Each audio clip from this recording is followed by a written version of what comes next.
The air was grease, cordite, and copper. Specialist Sharma's world had shrunk to the space between the stainless steel prep station and the industrial refrigerators. Her knuckles were white, not on a rifle, but on the cast iron skillet she'd been using for flatbreads. It was heavy, solid. "Status!" The voice was pure gravel, ripped from a throat raw with smoke. "Kitchen's compromised! West wall!" she yelled back, her own voice sounding thin. "Weapon!" Senior Chief Thorne roared. He was a shadow 5 feet away, a bulk of armor and expended brass, feeding a fresh magazine into his rifle with a speed that defied logic. Sharma glanced at her M4, leaning uselessly against the dish rack. The bolt was jammed, the receiver cracked by the blast that had thrown her across the room. She choked on the dust. "It's gone." Thorne didn't look. He didn't have to. The fleeting glance he'd given her hours ago said everything. She's just a cook. A new wave of gunfire stitched across the steel door, sounding like angry hornets trying to get in. The fryers behind her, somehow still running, hissed and popped. "They're at the door, Senior Chief." He pressed his back to the wall, rifle up. "Then they're at the door." Sharma looked at the skillet. She looked at the vat of 350-degree oil. "I have an idea," she said, the words barely a whisper. He finally turned, his eyes narrowing in the strobing emergency light. "What?" "They want in," Sharma said, hefting the skillet. "I'll let them in." 48 hours earlier, Combat Outpost Vigil, the inventory sheet was the only thing that made sense. Flour, all-purpose, 25 kilo bag, 8 count. Sugar, granulated, 10 kilo, 4 count. Coffee, ground, 10 can, 18 count. Specialist Anya Sharma's pen moved with precise, economical strokes. Each checkmark was a small victory against the chaos pressing in from outside the thin metal walls of her kitchen. Combat Outpost Vigil was less a base and more a stubborn suggestion of one, sketched into the Syrian dust. It was a place of temporary surfaces, plywood, HESCO barriers, and a constant gritty film that got into everything. Everything except her kitchen. Here, the stainless steel gleamed under the harsh fluorescent lights, a stark, sterile island in an ocean of beige grit. Sharma ran a finger along the prep station. Clean. She'd scrubbed it 3 times, just as she had yesterday. Order was control. Control was sanity. The inventory was her ritual. 8 bags of flour, 4 of sugar, 18 cans of coffee. This math was absolute. It was real. Out there, beyond the concertina wire, math was fluid. 150 insurgents could become 50 or 500. 2 helicopters could become 0. Here, 18 cans of coffee were 18 cans of coffee. She was tallying the yeast packets when the main door to the DFAC dining facility slammed open, violating the quiet. It wasn't the usual shuffle of tired infantry. This was different. The sound was arrogant, heavy with purpose. 6 men, kitted out in gear that looked like it cost more than her entire kitchen, fanned into the room. They moved like predators, all fluid motion and disciplined aggression. Multicam black uniforms, high-cut helmets, rifles bristling with optics that Sharma couldn't name. SEALs. Their leader, a man built like the refrigerators he was now walking toward, pulled off his helmet. His face was a map of sun-scorched wrinkles, his beard tightly trimmed. Senior Chief, judging by the rank visible just long enough before he covered it again. "Kitchen's closed until 1700, Sharma said, her voice sounding quiet in the suddenly small space. The Senior Chief didn't look at her. He was scanning her shelves, his eyes doing their own inventory. "We need rations. Long-range patrol, 6 men, 5 days. You need to clear that with supply, Senior Chief. I have to sign for everything on..." He finally turned his gaze on her. It was heavy, impersonal, like a weapon system locking onto a non-target. He looked at her clean cook's uniform, her specialist rank, her pen. His lip twitched, a micro-expression of profound dismissal. "We're not clearing it with supply," he said. He nodded to his men. "Get the high protein, nuts, jerky, the MRE components, not the full meals." His men began pulling sealed boxes from her shelves, the ones she had just counted. "Senior Chief, I can't let you just—" He took a step toward her. He wasn't tall, but he was wide, a solid block of muscle and ceramic plate. He smelled of propellant, sweat, and something metallic.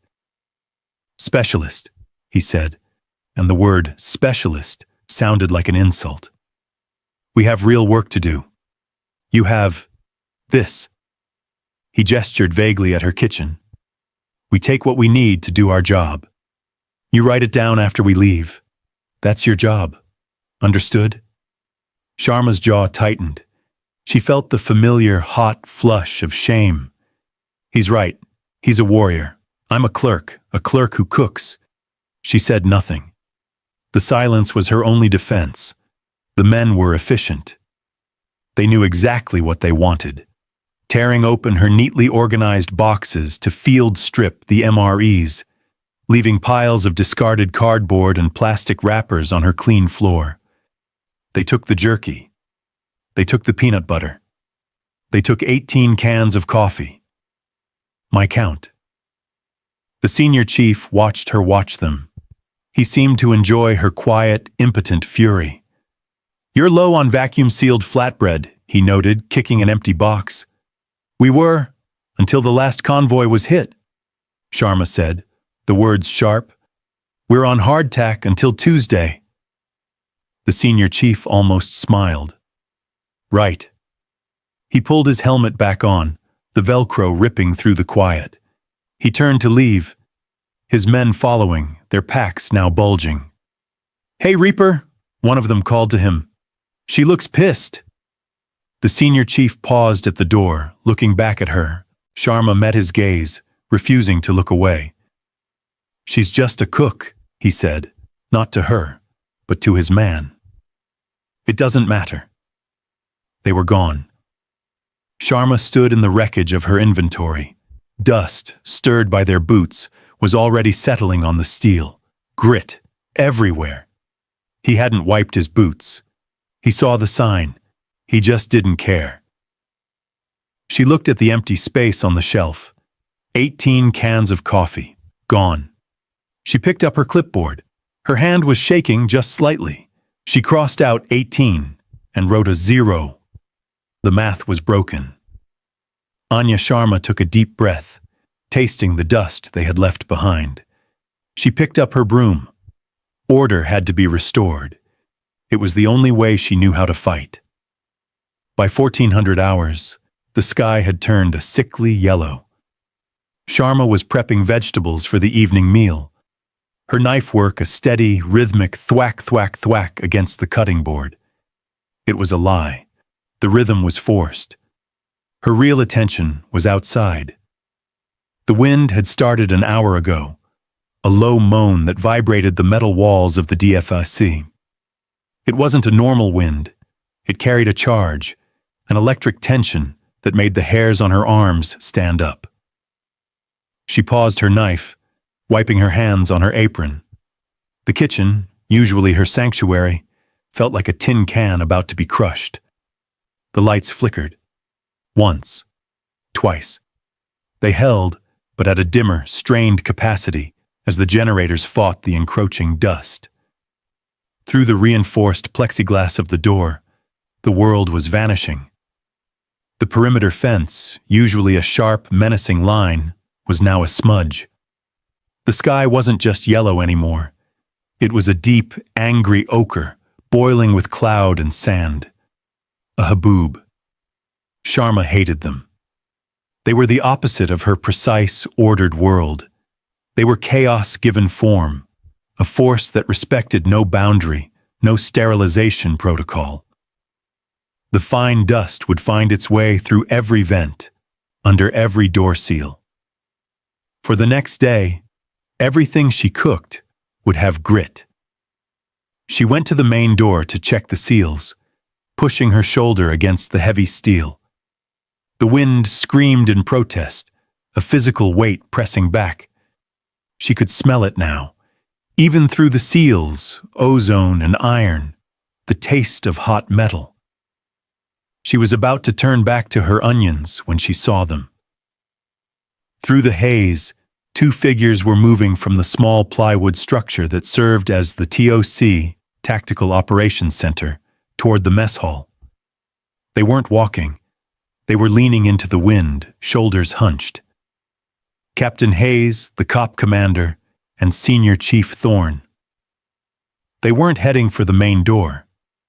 They stopped in the lee of the DFAC, just outside the side entrance near her dry storage, seeking shelter from the worst of the wind to finish their conversation. Sharma froze. She shouldn't listen. It was bad form. But she was rooted, her hand still on the door. Their voices were snatched by the wind, but the storm's acoustics were strange. It muffled the world, yet carried their words in sharp, angry fragments. Unacceptable risk, Thorne was saying. His voice was a low gravel, tight with frustration. He was pointing, not at the wire, but at the sky.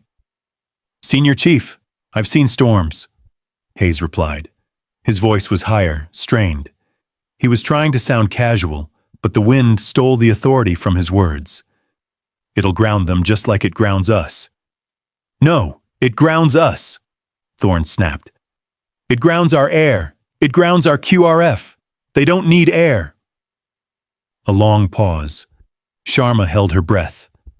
The thwack, thwack, thwack of her memory was gone, replaced by the howling wind. They're not stupid, Captain, Thorne continued, his voice dropping, forcing Hayes and Sharma to strain to hear. They've been watching us. They know we're thin. They know we rely on the birds. This isn't a storm. It's perfect cover. It's a 36-hour blindfold. If I were them, I'd hit us tonight. Hard. Captain Hayes rubbed his face, his helmet dangling from his hand. We have the wire. We have the towers. They've never tried a coordinated assault. It's always pot shots, maybe a VBIED. They've never had this opportunity. Thorne cut him off. Your perimeter is too thin. Your comms will be spotty. Visibility will be zero.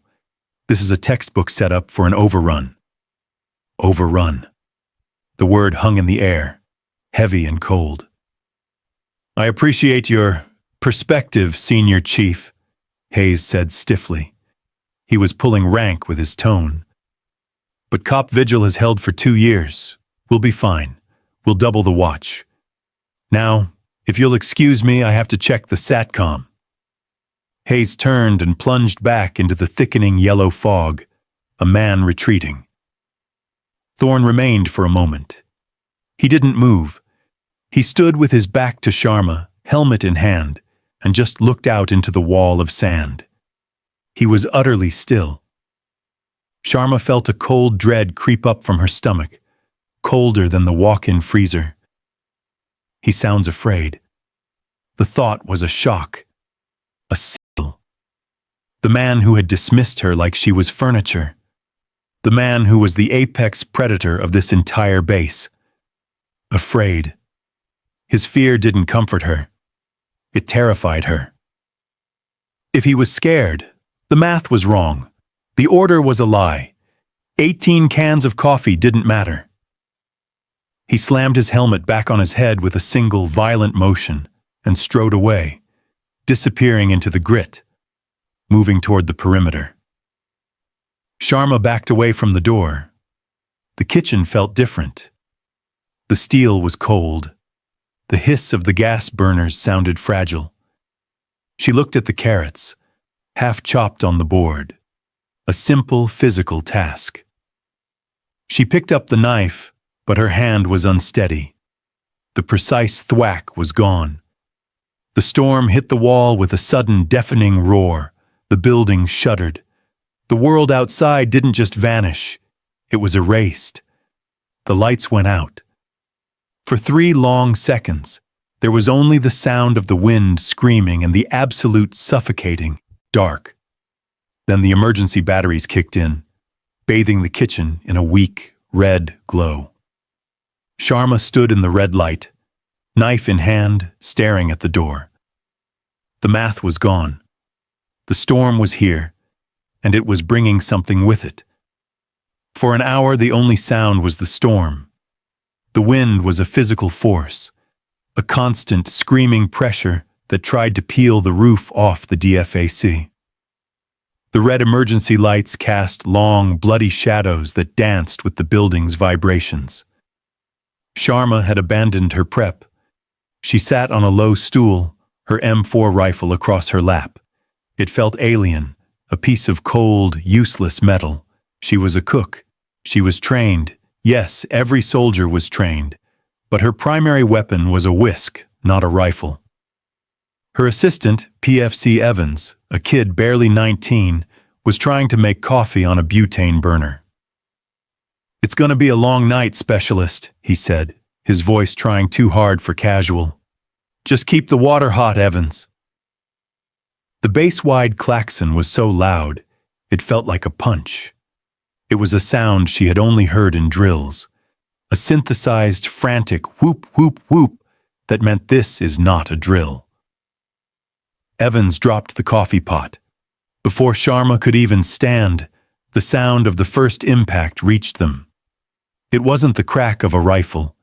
It was a deep, guttural thump that shook the concrete floor, followed by the metallic shriek of the perimeter fence tearing. An RPG.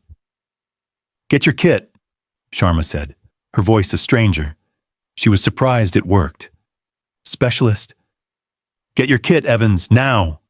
She slung her M4, the nylon strap biting into her neck. Her body armor, her battle rattle, felt stiff and awkward. This is real. This is real. The mantra looped, a stupid, useless rhythm. The air filled with noise. The pop, pop, pop of small arms from the towers. The heavier thud, thud, thud of the 50 cal machine guns. And then a new sound. A sickening, whistling fwee. The world dissolved. It wasn't a sound. It was a physical event. The north wall of the kitchen, her wall, the one with the sinks, disintegrated. Sharma was airborne. She didn't feel the impact. She just felt the stop. She slammed into the industrial dish rack, the metal bars biting into her back through her armor. Heat, pressure. The air was sucked from her lungs. She was on the floor. The red emergency lights were gone, replaced by the flickering, hellish orange of fire. The kitchen was open to the night, to the storm. The wind howled through the new, jagged hole, fanning the flames. "I'm deaf." Her ears were screaming, a single high-pitched tone. "Get up! Get up! Get up!" She pushed herself to her hands and knees. The floor was slick. Not with water. She looked down. Her hands were dark. "Get up!" She grabbed her rifle. It had been slung across her chest, but the impact had twisted it. She tried to stand, using it as a crutch. The stock was bent. She looked closer, her eyes struggling to focus in the strobing light. The receiver was cracked, a spiderweb of fractured metal originating from the forward assist. Useless. It was a $1,200 club. "Evans!" she screamed. The name was just a rasp. The high-pitched tone in her ears was everything. "Evans!" She saw him. He was slumped against the prep station she had just been cleaning. His left leg was a ruin, a mess of blood and torn fabric. The sound returned, crashing in. The crack of bullets was no longer distant. It was in the room. Rounds were snapping through the new hole in the wall. punching through her stainless steel. Ping, ping, ping.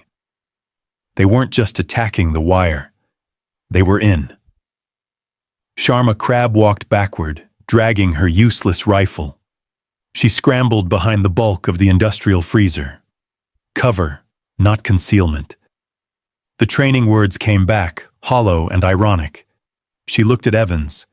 He was conscious, his eyes wide, pupils blown. He was staring at his leg. He was in shock.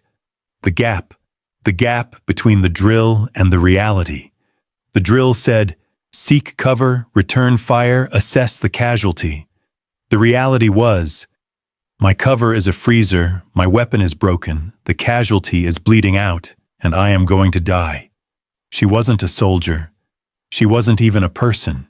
She was a target, a soft, terrified target. Another RPG hit, this one impacting the roof. The ceiling tiles rained down, a cascade of white and black dust. The fire suppression system, somehow still functional, kicked in, spraying a putrid chemical foam that only seemed to make the smoke thicker. My kitchen. The thought was hysterical. They ruined my kitchen. The fire, the smoke, the scream of the wind, the ping of bullets, the thump of mortars, and under it all, the quiet, wet sound of Evans choking on his own panic. Sharma stared at the crack in her rifle. The perfect, clean lines of her inventory were a joke. The order was a lie. Her job title was a lie. Specialist. She was nothing. A cook. She tossed the rifle. It skidded across the greasy floor and stopped. A piece of broken junk. Specialist. Sharma. Evans whimpered. It hurts! It hurts! His voice snapped the paralysis. It was a small sound, a human sound, in the middle of the mechanical chaos. It was something to focus on. The aid station was across the courtyard, an impossible distance. 100 yards of open ground, lit by fires and swept by machine guns. He wouldn't make it. We wouldn't make it. She looked at the hole in the wall. The storm was visible, a roiling black and orange nightmare. Figures were moving out there. Fast. I'm pinned. He's bleeding. She crawled to him, staying low. The bullets were still coming, but they were high, undirected, just spraying the area. Evans, look at me. She grabbed his face, her hands slick. Look at me. We're okay. We're okay. It was the most profound lie she had ever told. It hurts. It hurts. PFC Evans's voice was thin, a reedy sound lost in the cacophony of the attack. His face was pale, clammy in the flickering orange light. Shock. He was going into shock. Sharma's eyes went to his leg. The tourniquet she'd fumbled to apply from her own IFAC, individual first aid kit, was already soaked through. It wasn't enough. The shrapnel from the RPG had torn the femoral artery. He was bleeding out fast. Medic. I need a medic. I'm not a medic. The thought was a spike of pure, cold panic. Her Combat Lifesaver, CLS course had been a week of PowerPoint slides and bored instructors, practicing on rubber dummies that didn't bleed. She was a cook. Her job was sanitation, not salvation. I'll kill him. Ping, ping, thwack. Bullets tore through the steel shelving above her head. Cans of tomatoes, the big Acre 10 cans, exploded, raining acidic red pulp and shrapnel of their own. Evans flinched. Specialist? Stay with me, Evans. She looked at the wound again. Pressure. Pack it. Elevate. The basics. Her hands, covered in tomato pulp and his blood, trembled. She pressed down. He screamed. The blood just pushed around her hands, hot and thick and relentless. It wasn't working. Her gaze darted around her ruined kitchen. It was an apocalypse of her own ordered world. Sacks of flour, ripped open, dusted everything in white. Spices, Cumin, paprika, turmeric were scattered like sand paintings on the floor.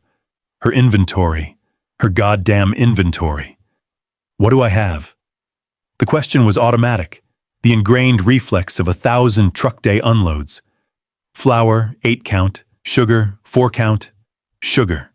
The thought was a spark, a connection, sugar, granulated, 10 kilo bags. She remembered a safety brief years ago. Something about field sanitation. Sugar is a desiccant. It pulls fluid. It's antibacterial. It promotes clotting. It was an old field trick, something medics used when the quick clot ran out. She didn't stop to think. She didn't pause to doubt. She stopped being a terrified soldier and became what she was, a specialist in culinary arts, a person who understood ingredients. Evans, this is going to hurt. Don't move. She scrambled low across the floor to the dry storage rack that hadn't been toppled. The 10-kilo bag of granulated sugar was there, ripped by shrapnel, a white drift spilling onto the floor. She grabbed it, hauling the heavy bag back. She ripped the tourniquet off. Evans's breath hitched. Hold on, hold on. She didn't hesitate. She poured the sugar, not a sprinkle, but the entire 10-kilo avalanche, directly into the gaping wound. His scream was primal, a sound she would hear in her sleep for the rest of her life. It was worse than the RPG. I'm sorry, she chanted, but she didn't stop. She pushed the sugar in, packing the cavity with the white crystals, her hands working with the same brutal efficiency she used to pack a stuffing. The sugar immediately turned a dark, sickening pink, then a deep, sludgy red. The gushing stopped. It didn't stop.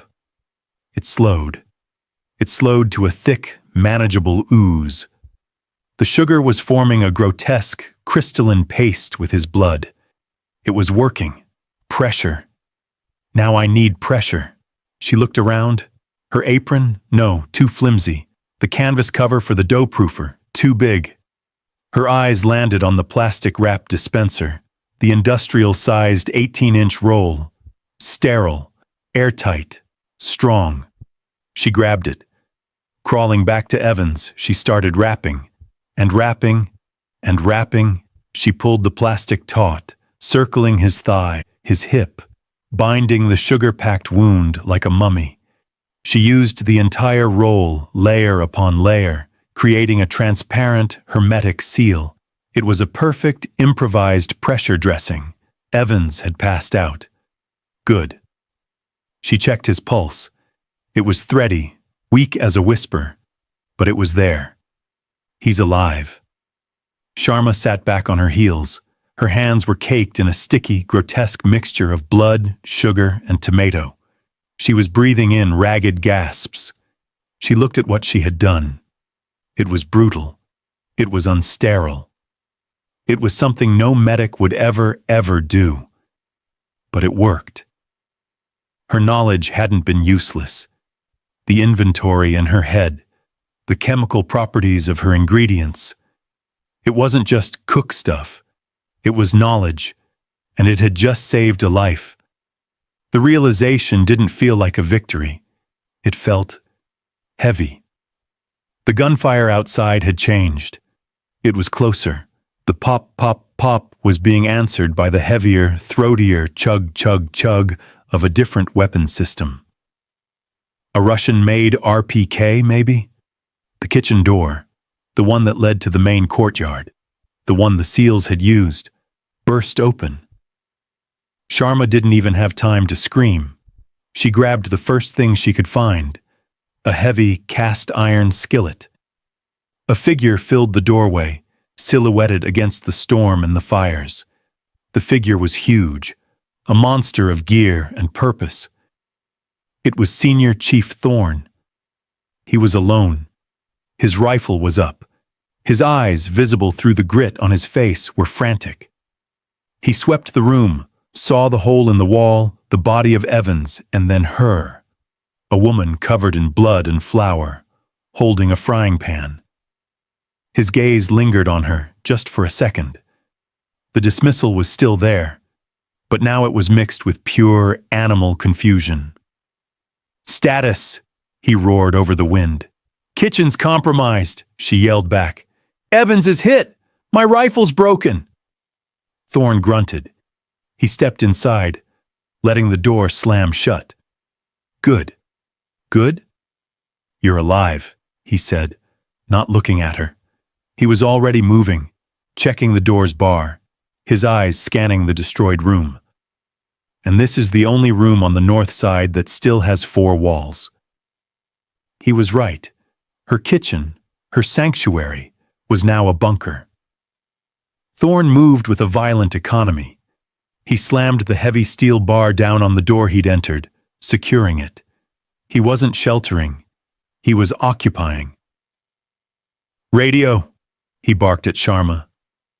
"What's your net?" "Main cop. Frequency. It's dead. Just static since the first RPG." "Mine too," he growled, hitting the side of his own radio. A burst of static, then silence.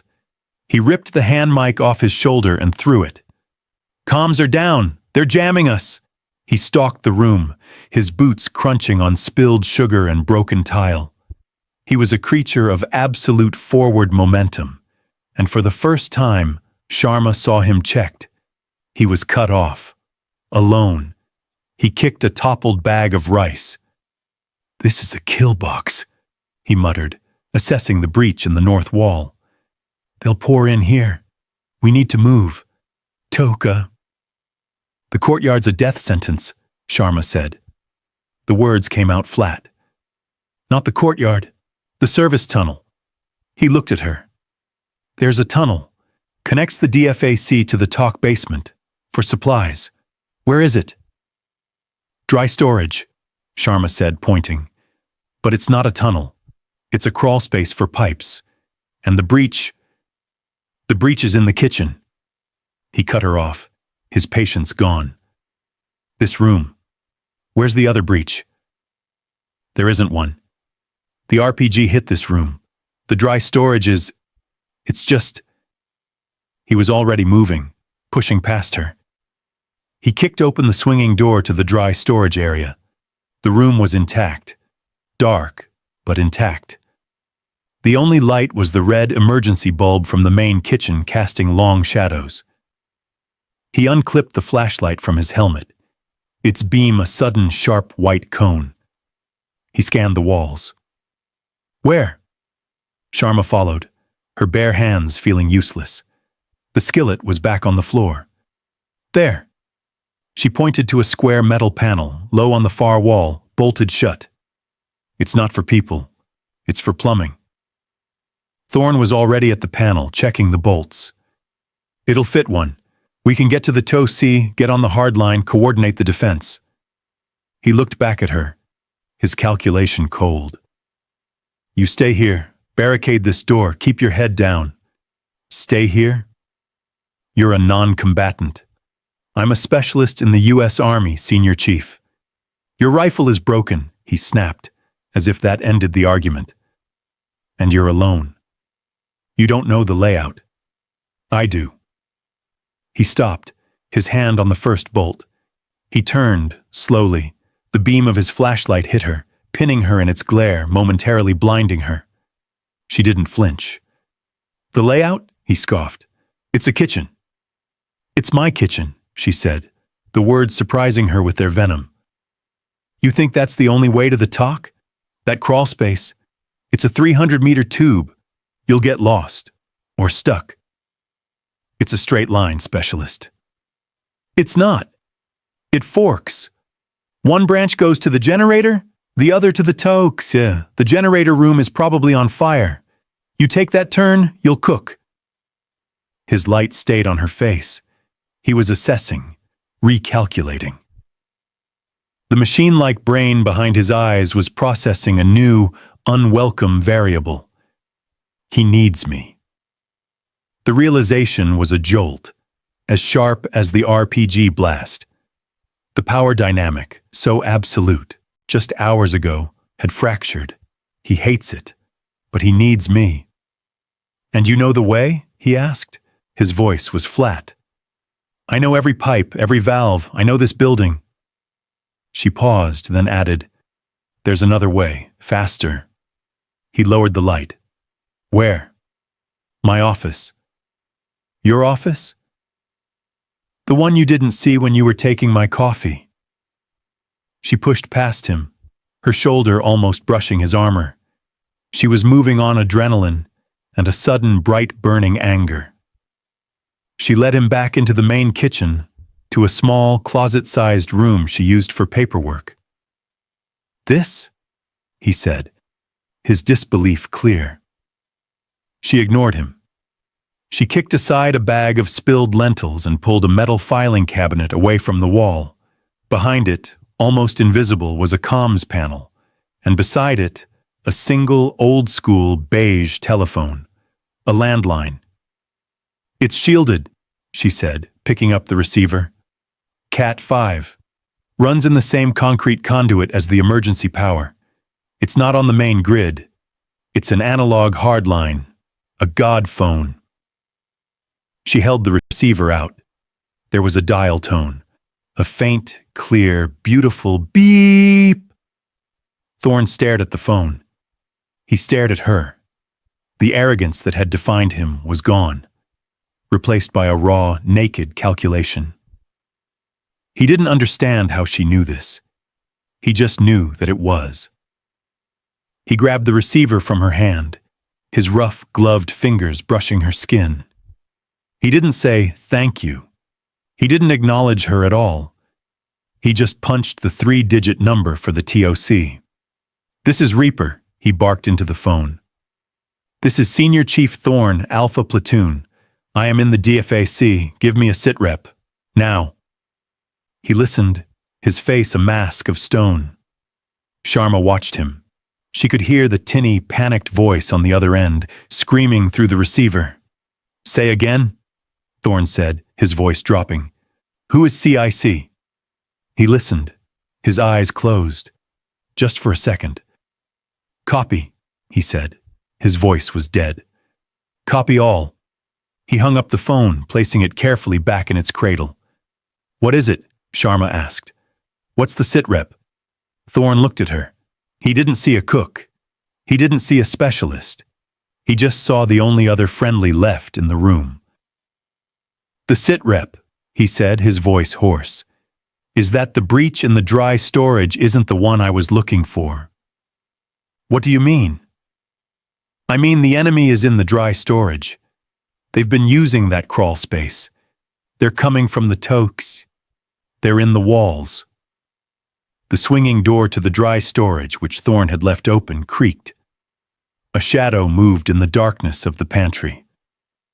Show me, Thorne grunted, raising his rifle. The creak was soft, barely a sound at all, just the complaint of a metal hinge. Thorne was already moving. He didn't raise his rifle. He just became a shadow, melting backward, pulling Sharma with him by the strap of her body armor. He shoved her behind the steel-plated industrial stove, a solid block of metal. On my signal, he whispered, his voice a low vibration in the air. You run back to the office, lock the door. That door is plywood, Senior Chief. It won't stop. Shut up. His flashlight was off. The kitchen was plunged back into the chaotic gloom of the red emergency lights and the orange fires outside. The only new light was a thin, white beam cutting through the darkness of the dry storage. A flashlight. Theirs. They're in. Sharma's heart was a dry, frantic bird beating against her ribs. This wasn't a firefight across a courtyard. This was inside, 10 feet away, close quarters. The terror was a physical thing, a cold liquid filling her lungs. 2, maybe 3, Thorne whispered. His breathing was calm, slow. He was counting. They're hunting. The beams swept the dry storage. It illuminated the spilled bags of flour, the toppled shelves. Sharma could hear them now, the crunch of their boots on spilled rice. Muffled voices, not Arabic. Something else. Russian, maybe? They were professionals, not local militia. The beam landed on the hardline phone, still off its cradle where Thorn had dropped it. They know. They knew someone had used it. The beam moved, sweeping out of the office and into the main kitchen. It passed over Sharma's head, the light so bright it felt hot. It moved past the stoves, toward the wounded Evans. He's seen Evans, Thorn breathed. He'll move to confirm the kill. Thorn clicked the safety off his rifle. The snick was tiny, but to Sharma it was as loud as the RPG. He was getting ready to engage. 3-1, in a room full of metal. It would be a slaughter. Ricochets. Shrapnel. The beam stopped. It was pointing directly at Evans, who was still, thank God, unconscious. A figure emerged from the doorway. He was kitted out just like Thorn, but his weapon was different. Sleek. Foreign. He moved slowly, his rifle pointed at the wounded man. Thorn readied himself, bracing against the stove. The man in the doorway gestured behind him. A second man appeared, and a third. 3. He was right. The first man took a step toward Evans. Thorn unclipped a fragmentation grenade from his vest. Sharma's mind screamed, "No, a grenade! Here! In this room! The shrapnel! The overpressure! It would kill them! It would kill Evans! It would kill her!" Before she could think, her hand shot out. She grabbed his wrist. It was like grabbing granite. He stopped instantly and turned his head. His eyes in the red gloom were pure murder. He was about to kill her for interfering. "No!" she breathed, the word a frantic puff of air. "The flour, the fire, the gas lines. You'll blow the whole room." His eyes narrowed. She was right. He knew it. The kitchen was a bomb. "The freezer," she whispered. "The walk-in." He looked at her. "What?" "My route, not yours. Trust me." She didn't wait for an answer. She grabbed the strap of his vest and pulled. She moved, not toward the office, but deeper into the kitchen, along the back wall, behind the massive row of stainless steel prep stations and stoves. It was a route that didn't exist, a 3-foot gap between the back of the hotline and the tiled wall, a space filled with grease traps and electrical conduits. A space only she, the cook, ever cleaned. She heard a shout from the dry storage. They'd been seen. Thwack, thwack, thwack. Bullets snapped over their heads, sparking off the steel hood vent. "Move!" Thorn roared, pushing her now. She scrambled, her boots slipping on the grease. The enemy was in the kitchen proper. They were coming around the stoves. The walk-in freezer door was ahead. It was a massive, insulated rectangle of stainless steel with a heavy lever handle. Sharma reached it. She grabbed the handle, put her weight into it. The seal popped with a heavy thump of pressurized air. "In! In!" Thorn pushed her through. She fell onto the frozen, grated floor.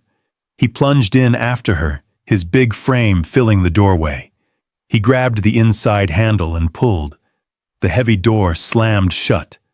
The click of the latch engaging was the loudest sound in the world. Then, silence. Absolute, profound, and cold. The red emergency lights were gone. The orange flicker of the fires was gone. The whoop of the klaxon and the crack of gunfire were muffled, distant, as if happening in another world. It was pitch black, a thick, oppressive, frozen dark. Sharma couldn't see anything. Not her hand, not Thorn, who was pressed so close his armor was digging into her back. The only sound was their breathing. Hers, a ragged, terrified gasp. His, a controlled, rhythmic huff, huff, huff. Plumes of hot air, instantly visible as fog, even in the blackness. So cold. The temperature was 0 degrees. The shock of it, after the heat of the fire, was a physical blow. It stole her breath. Thump, thump, thump. They were outside, banging on the door. Sharma clamped her hand over her own mouth. Thump, thump, a muffled shout. They know we're in here. Thorn put his hand on her shoulder. A simple, heavy pressure. Be still. The walk-in freezer was a box, a 6-inch thick, insulated, steel-plated tomb. The enemy flashlight beams, even if they had thermal, couldn't penetrate this. The thick walls masked their heat signatures, but they knew. The banging stopped. What are they doing? They're waiting. Thorn's voice was a whisper, a cloud of hot air next to her ear. They'll think they have us trapped. They'll deal with Evans, then wait us out. Or he didn't need to finish. Or they'll try to breach it. Sharma's body began to shake, not from fear, but from the cold. It was immediate, uncontrollable. Her teeth chattered, a tiny, betraying click, click, click. Control your breathing, Thorn ordered. Slow. In. Out. You'll use up the oxygen, and you'll make noise. She tried, but the cold was alive. It crawled into her clothes, under her armor. It felt like needles. The freezer hummed. The fans high above were still running, circulating the Arctic air. Crunch. A sound. Not outside, inside. Both of them froze. It was a small sound. The crunch of ice under a boot. But it wasn't her. And it wasn't Thorn. Thorn clicked on his helmet light. The beam was blindingly white, cutting the dark. He aimed it, not at the door, but at the back of the freezer, behind the stacks of frozen meat. A man was there. He was dressed in enemy kit, just like the others. He must have been in here when they ran in, hidden behind the racks. He was holding a box of frozen hamburger patties. He looked at the patties. He looked at Thorn's light. He looked at the SEAL's rifle, now leveled directly at his chest.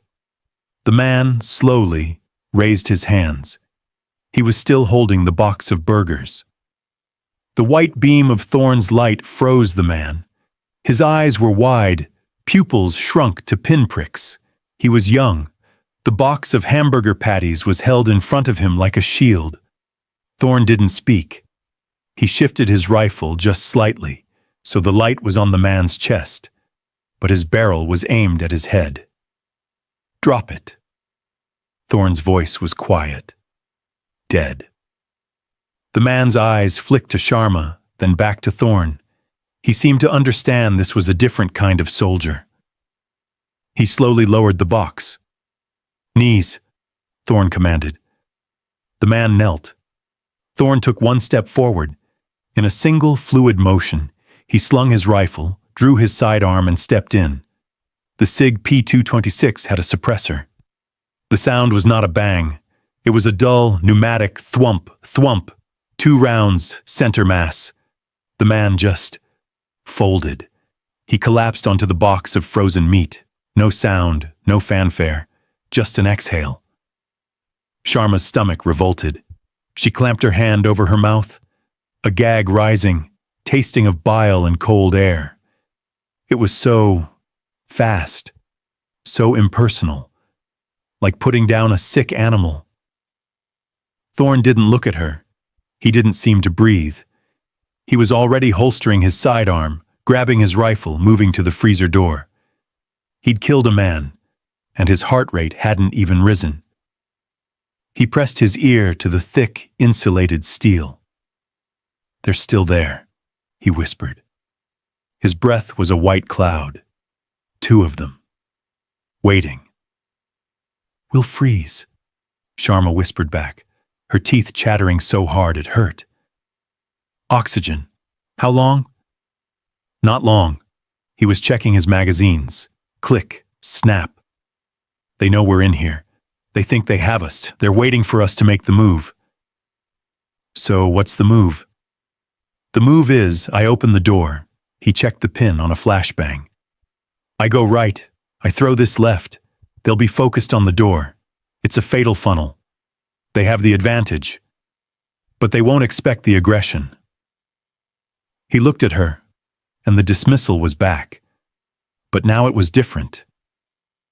It was the look of a professional forced to manage a civilian. When I go, you run. Don't stop. Don't look. You run back to that office. Barricade the door, understand? She stared at him. Run. Hide. Be the liability. No. Thorne stopped his prep. He turned his head. What did you say? They expect you.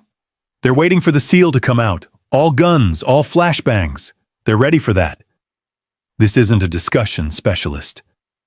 It's a bad plan, she said, her voice shaking but hard. You'll be cut down, and I'll be stuck in an office with a plywood door. We both die. His eyes narrowed in the pitch dark, the only light coming from the crack under the door. You have a better idea, Cook? The word, his old insult, lit a fire. Yes, she hissed. I do. You throw your flashbang. You go right, just like you said. But I'm not running to the office. You will do exactly as I'm running to the pantry, she cut him off. The dry storage. It's 10 feet from this door. They're focused on you. They won't see me. He was staring at her, his mind clearly processing this new, insane piece of information. To hide? No, to get a weapon. You don't have a weapon, Sharma. Give me your flashbang. I need it. No, she said, her mind racing, the inventory clicking into place. Sugar, flour, spices. I don't need a flashbang. I need a better one. I need a distraction. She saw it. A memory. A safety brief. Never use a Class K extinguisher on a grease fire. Never aerosolize flour near an open flame. Near an open flame. The kitchen was on fire. I have an idea, she said. It's chemistry. Thorne looked at her for 3 long, frozen seconds. He was weighing the absolute suicidal insanity of her words against the tactical reality of the 2 men waiting to kill him. He saw something in her eyes. Not fear. Not anymore. It was a cold, brittle certainty.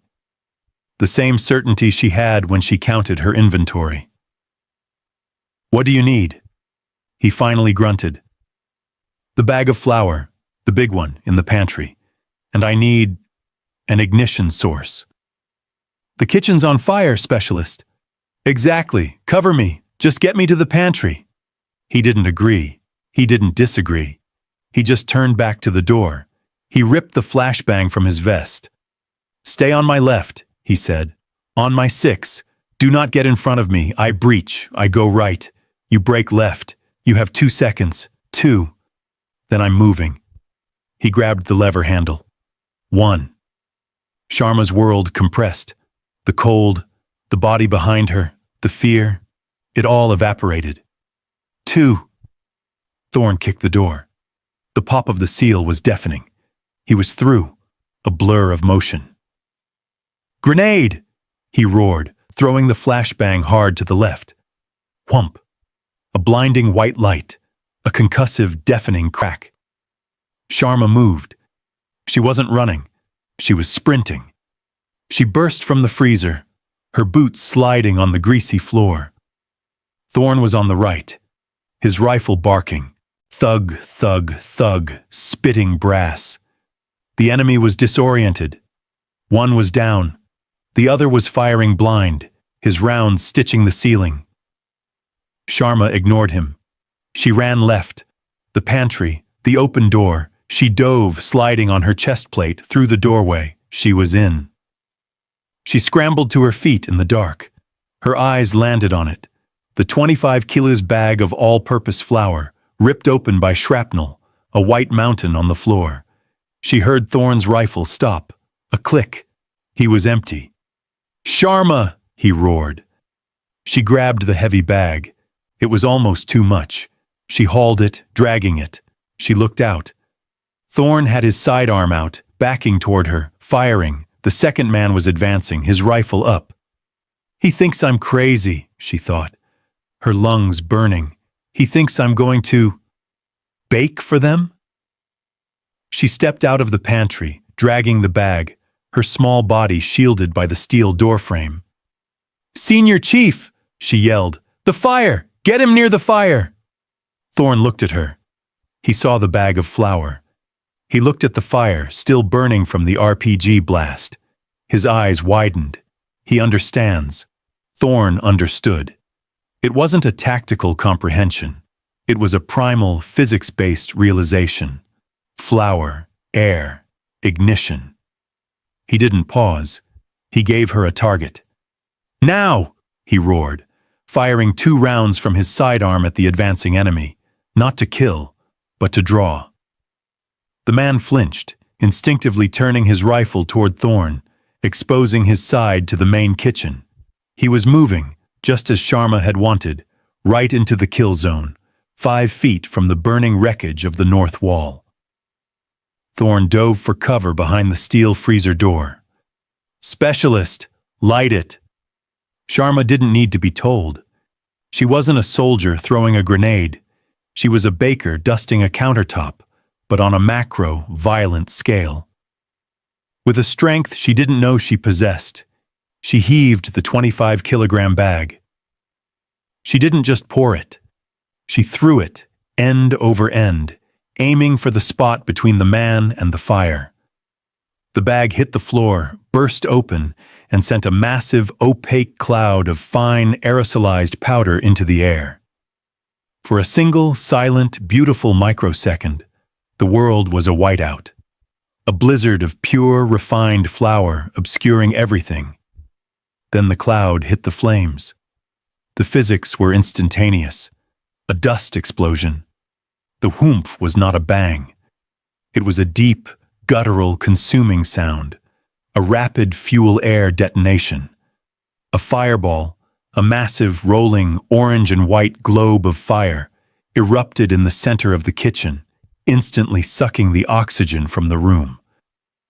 The enemy soldier didn't even have time to scream. He was just gone. Consumed. Thrown back like a rag doll, his gear melting, his body a black silhouette against the sudden blinding light. The overpressure was immense. It slammed Sharma back into the pantry, the air scorching hot even 10 feet away. It blew Thorn flat against the freezer door. Every can, every pot, every loose item in the kitchen was thrown to the floor. Then came the vacuum. The fire consumed the air, and the room went dark and silent. The new pressure differential pulling air back in, feeding the secondary fires. Sharma lay gasping on the floor of the pantry, her ears ringing, her eyebrows singed. The air tasted like burnt bread and propellant. It was over. The kitchen was still.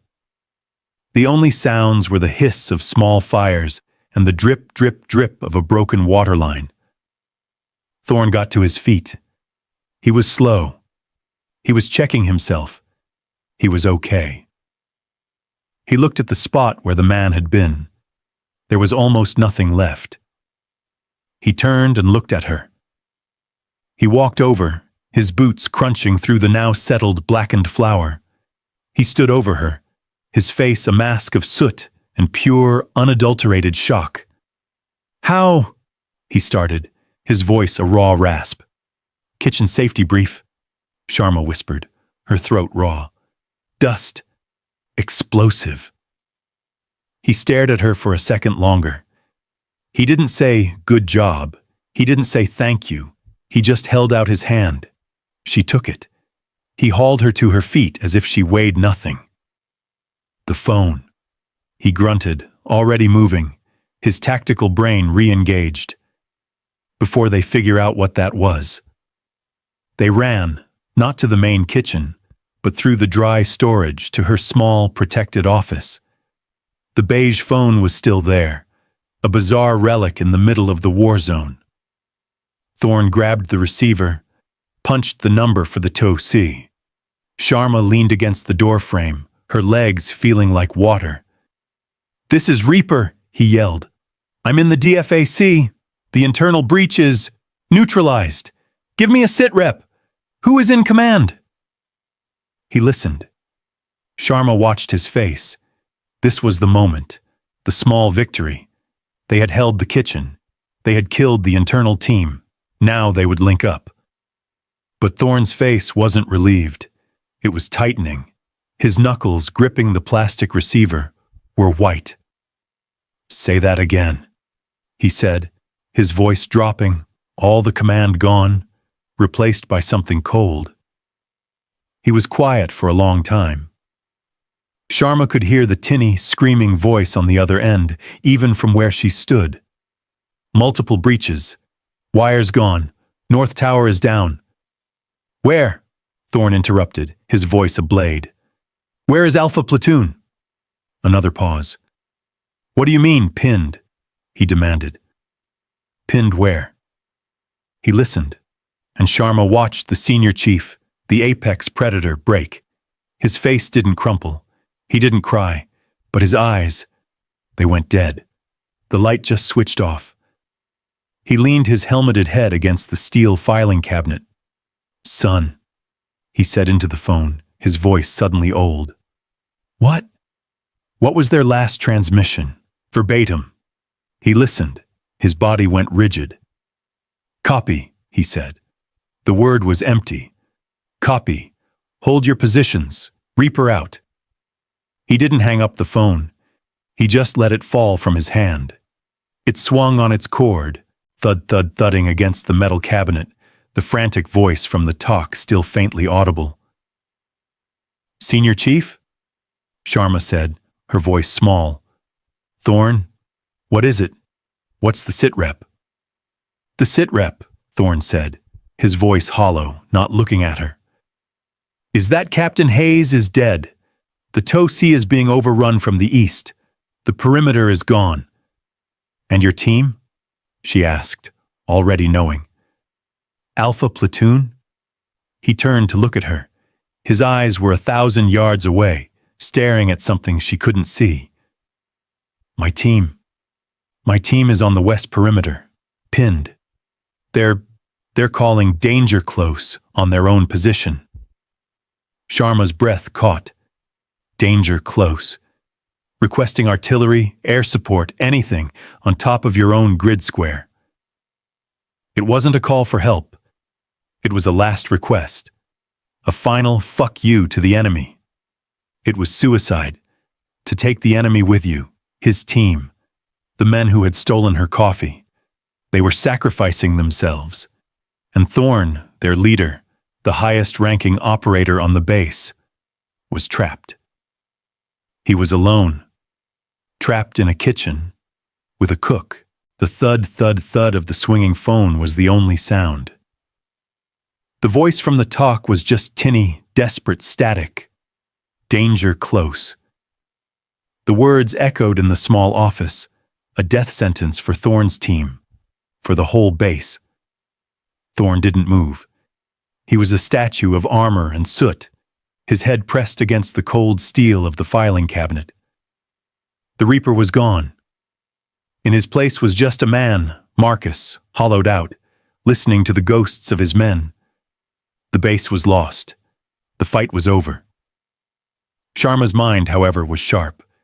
The adrenaline from the explosion had burned away the fog of her fear, leaving a stark, crystalline clarity.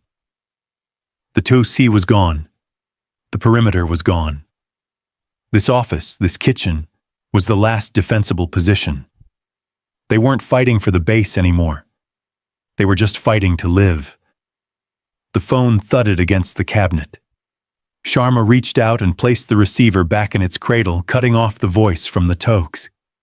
The click of the plastic was definitive. It made Thorn flinch. He looked at her, his eyes unfocused. "They're not coming for us," Sharma said.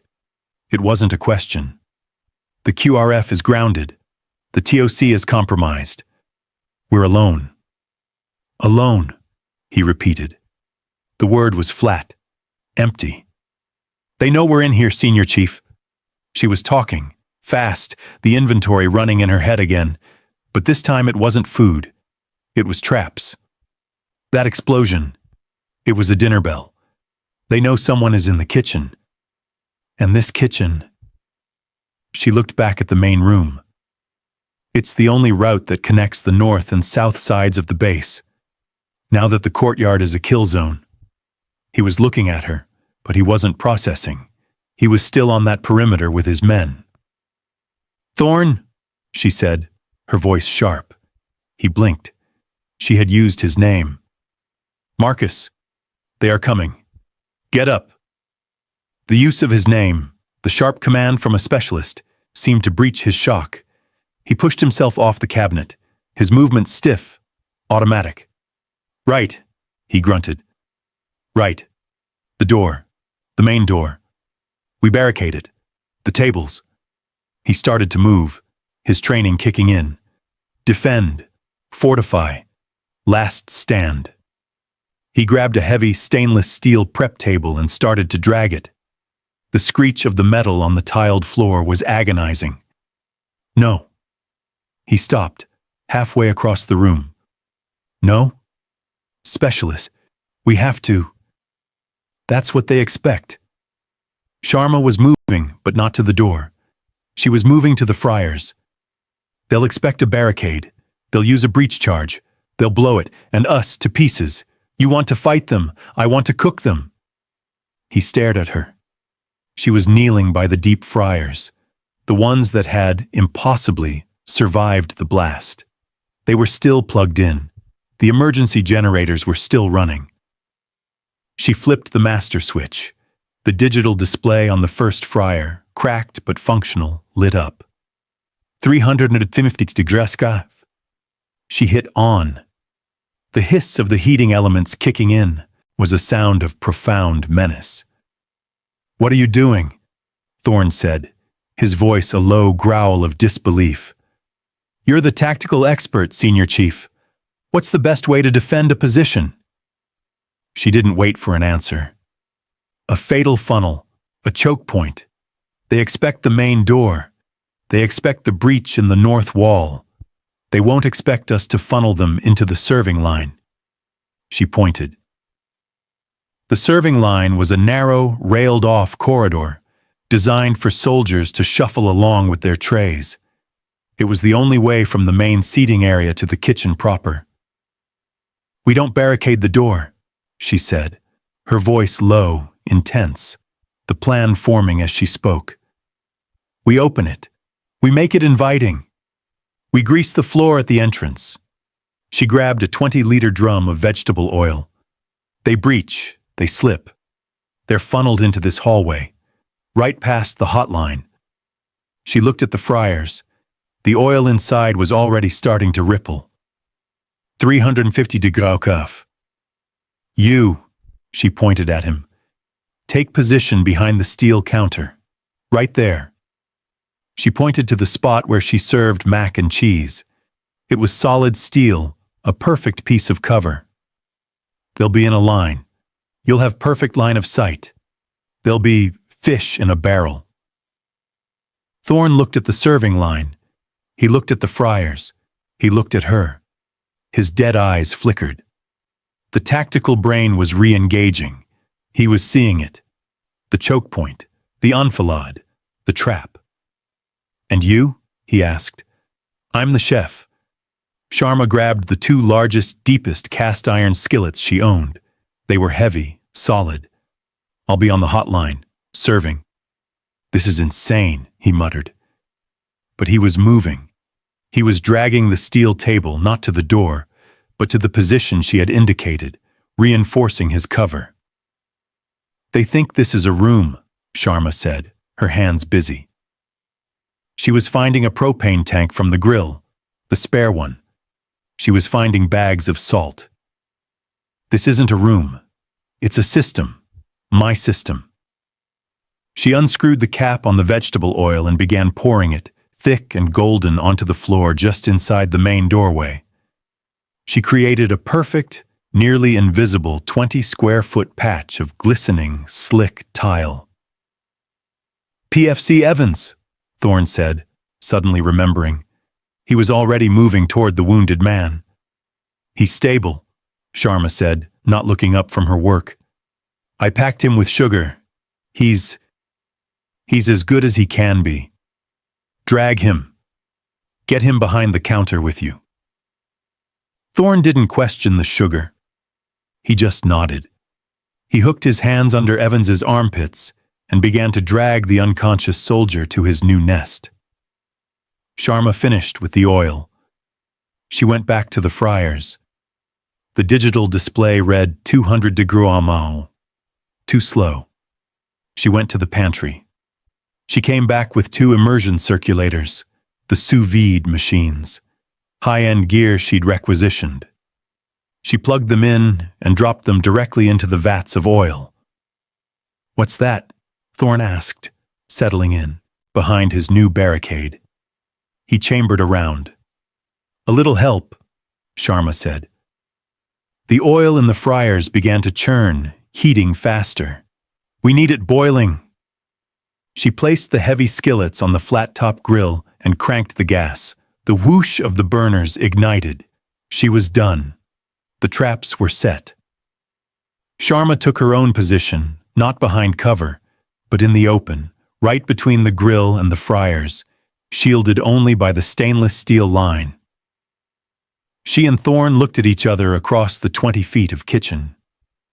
The hierarchy was gone. The ranks were gone. They were just 2 people in a fortress of their own design, waiting for a fight. The silence was absolute.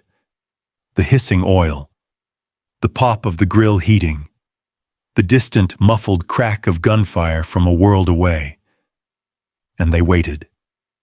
The silence stretched, becoming a weapon in itself. It was no longer the quiet of an empty room, but the compressed, heavy silence of a trap waiting to spring. The only sounds were the ones Sharma had created. The low, electric hiss of the fryers and the angry pop-pop of the cast-iron skillets heating on the gas grill. The air was thick with the smell of hot metal and atomizing oil. 340 degrees, 300 The display on the fryer climbed. Thorne was motionless behind his steel barricade. He was a part of the metal, his rifle aimed at the fatal funnel of the serving line. He was watching the main door. Sharma was watching the fryers. The explosion, when it came, was shockingly loud. Boom. The main diaphragm door didn't just open, it disintegrated. A shaped charge blew the reinforced steel inward, sending the heavy door flying across the room like a discus. It slammed into the far wall, crushing a row of tables. Smoke and dust billowed in, thick and gray. "Masks!" Thorne roared, pulling a black balaclava up over his nose. Sharma did the same, the thin fabric feeling useless against the acrid smoke. For a second, nothing. Just the swirling dust, then figures. The first man through the breach was cautious. He moved low, rifle up, sweeping. He hit the patch of oil Sharma had laid. His feet went out from under him as if he'd stepped on black ice. He didn't fall gracefully. He went down hard, his rifle clattering, a grunt of pained surprise ripped from his chest. He landed on his back, a perfect exposed target. Thug, thug, thug. Thorne's rifle barked. 3 rounds, controlled. The man's chest exploded. He was dead before he stopped sliding. "Next!" Thorne's voice was cold. The second man, seeing his teammate fall, didn't charge. He was smarter. He used the doorframe for cover, leaning in. Thug, thug. Thorne's rounds sparked off the steel frame, inches from the man's head. The man flinched back. "They're pinned," Thorne said, a note of grim satisfaction in his voice. They didn't expect a new sound. Thump, thump, thump. From the other entrance, the hole in the north wall. "Contact north!" Sharma. screamed, her voice cracking. A second team. 2 more men. They were coming in through the original RPG breach, scrambling over the ruined sinks. Thorn cursed, swinging his rifle. "They flanked us!" He was exposed. His barricade was facing the main door. The north wall was his 90-degree flank. "I got him!" Sharma yelled. She wasn't a soldier. She was a cook. She did what a cook does. She grabbed the first skillet. It was 400 degrees, the handle wrapped in a thick, greasy towel. She didn't lift it. She slid it, pushing the 10-pound slab of superheated cast iron off the grill. It landed on the floor, perfectly in the path of the advancing men. The first man through the breach, his focus on Thorn, didn't see it. He stepped directly on it. His boot sole didn't just melt, it vaporized. The scream was unbelievable. It was high, piercing, a sound of pure, unadulterated agony as 400-degree iron seared through his boot and foot. He went down, clutching the ruined limb, his weapon forgotten. His partner stopped, confused, looking down at his screaming teammate. That 1-second hesitation was all Thorn needed. Thug, thug, thug. Thorn swiveled back to the main door. The 2 men there, emboldened by the flank, were finally pushing through. They weren't cautious now. They were aggressive. They came in a line, stepping over their fallen first man. They were in the funnel. "Now, Sharma!" Thorn yelled. The first man in the funnel saw Thorn. He raised his rifle. Thug, thug. Thorn's rounds hit the man's ceramic plate. Thwack, thwack. The man stumbled but kept coming. Armor. He had armor. The second man, right behind him, saw a new target. He saw her. He saw Specialist Sharma, a small woman in a cook's uniform, standing next to a vat of boiling oil. He saw her dip a 2-liter steel measuring cup into the 350-degree grease. He saw her, and he smiled. Sharma saw it. Through the smoke and the chaos, she saw his teeth, a flash of arrogant contempt. He saw a woman, a cook, a non-threat. He didn't even aim at her. He aimed past her, at Thorn. "She's just a cook," he yelled to his partner, the words in broken English, an insult. That was his mistake.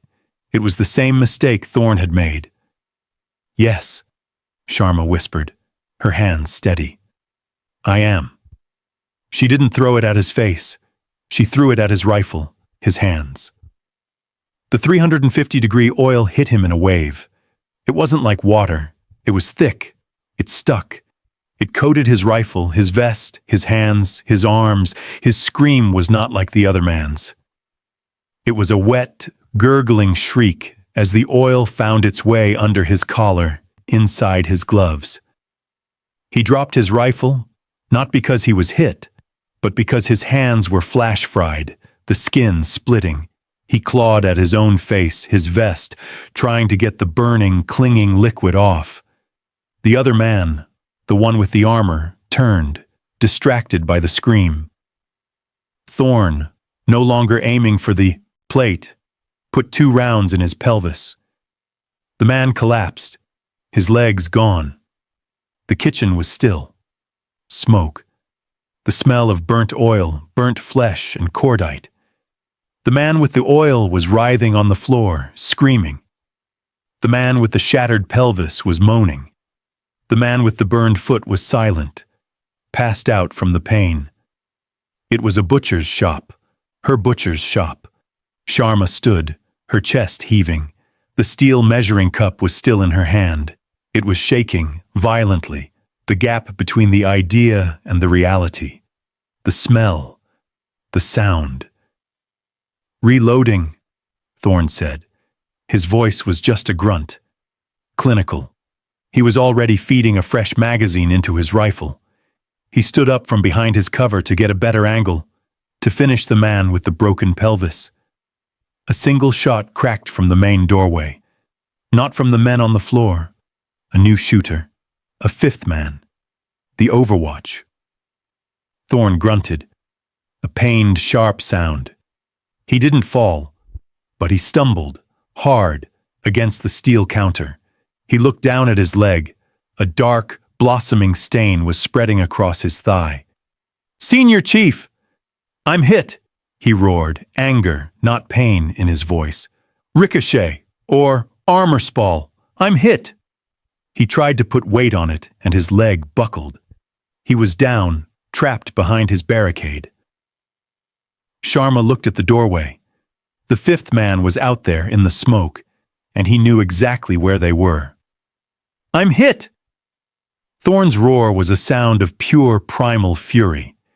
He was down, his back against the steel counter, his leg stretched out at an unnatural angle. The dark stain on his thigh was no longer blossoming, it was pumping. The ricochet, or spall, hadn't just grazed him. It had found the artery, the same one she had packed on Evans. "Get down!" he yelled, firing a wild 3-round burst from his rifle toward the main door, providing his own covering fire. The fifth man, the sniper, was silent, waiting. Sharma dropped the steel cup. It clanged on the floor. Her hands. She looked at her hands. They were slick with grease, shaking. It was a trick. The thought was a cold, sharp stab. The flour bomb, the hot oil. It was all a fluke, a gimmick. "I'm not a soldier. I'm a cook playing dress-up." And the game was over. "Evans," she breathed. She scrambled, crab-walking back to Thorn's barricade. PFC Evans was still behind it, his breathing shallow, his face a waxy gray. His sugar-packed wound was holding, but he was fading. "Sharma!" Thorn grabbed her vest, pulling her down. "The door! Watch the door!" He was trying to apply his own tourniquet, his gloved hands clumsy, slick with his own blood. He couldn't get the leverage. "Let me," she said, her voice a whisper. "No," he barked. "Watch! The door! They're massing! I hear them!" She raised her head just slightly. He was right. The smoke was clearing.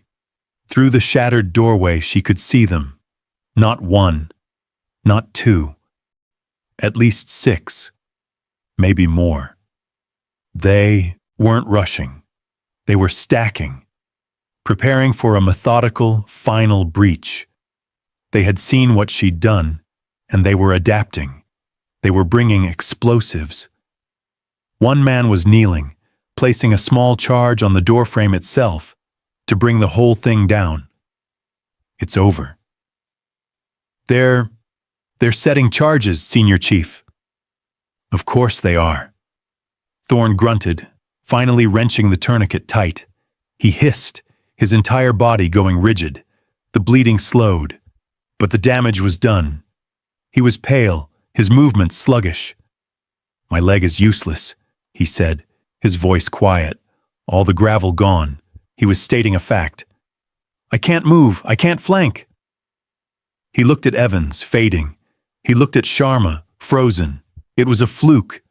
Her mind kept repeating the phrase, "I'm not a warrior, I'm just a cook, and we are all going to die here in the grease." Her newfound confidence, the brief, hot rush of competence, had evaporated, leaving her hollow. The man outside finished with the charge. He gave a hand signal. They were backing up. It was seconds. They had seconds. "Specialist!" Sharma looked at Thorn. He was unholstering his sidearm, the SIG P226. "I can't feel my leg," he said, his voice slurring slightly. "Shock. Blood loss. I'm a liability." "No, it's you, Sharma." He pushed the pistol into her hand, her greasy, shaking hand. "It's you." The gun was heavy, colder than the skillet, heavier than the challenge coin she would never receive. "What?" she breathed.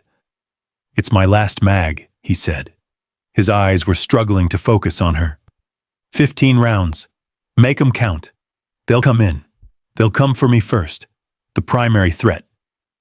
You're just a cook, right?" He was trying to smile. It was a horrible, bloody grimace. You're just the cook.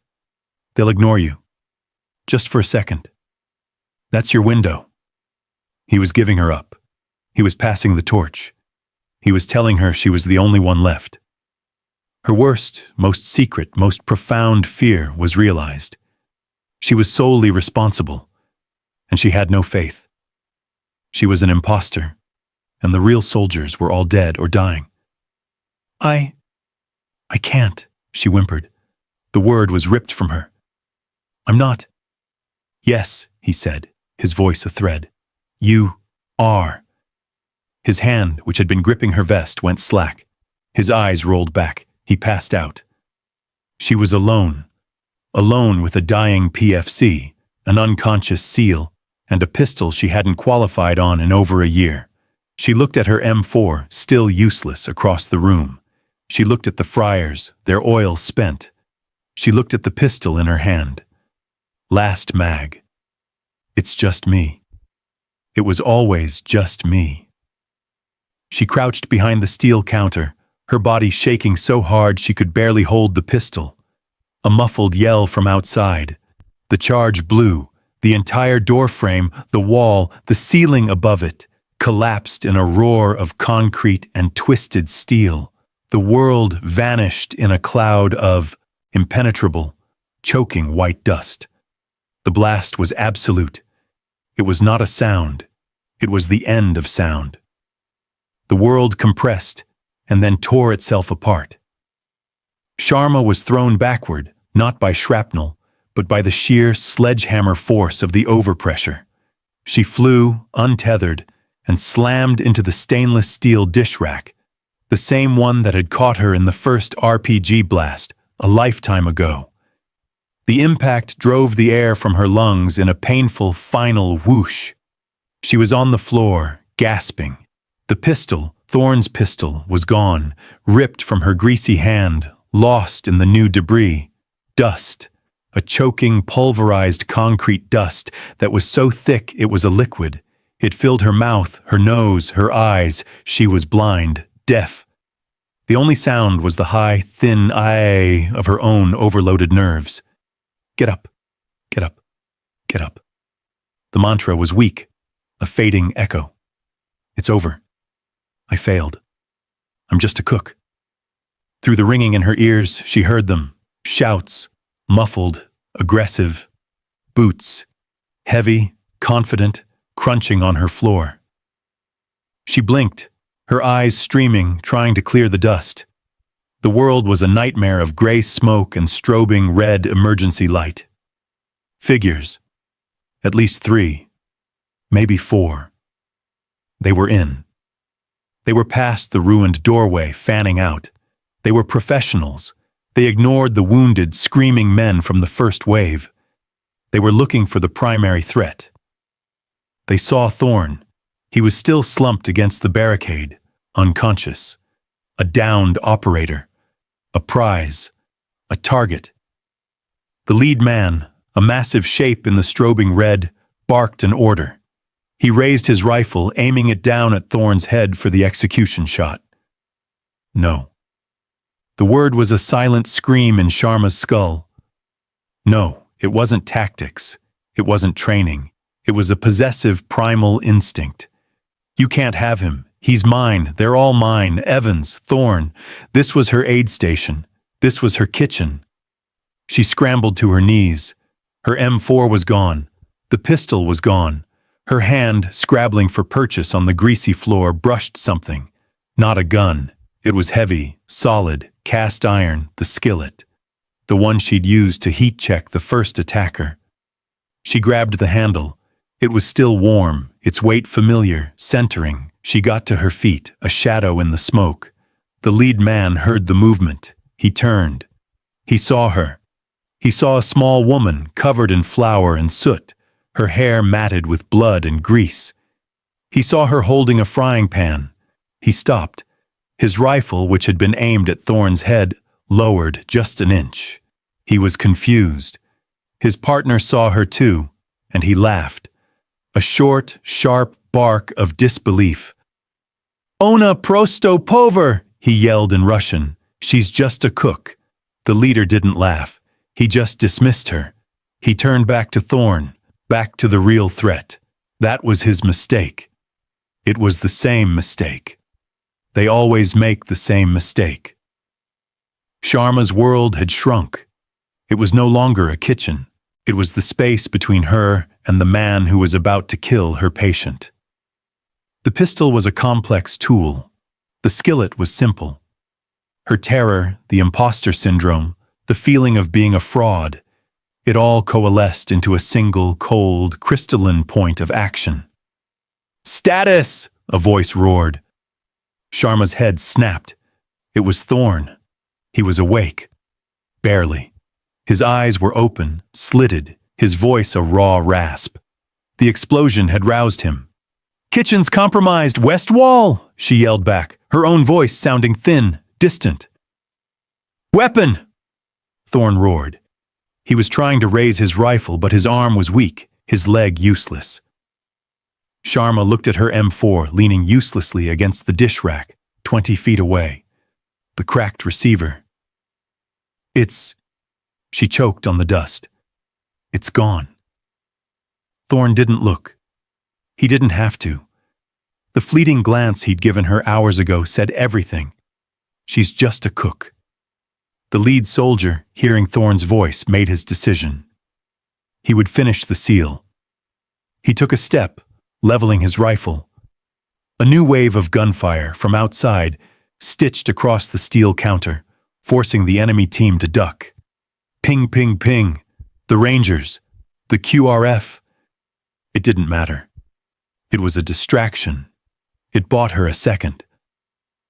"They're at the door, Senior Chief," she said, her voice dropping, all the panic gone, replaced by a strange, icy calm. He pressed his back to the wall, rifle up, but he was fading.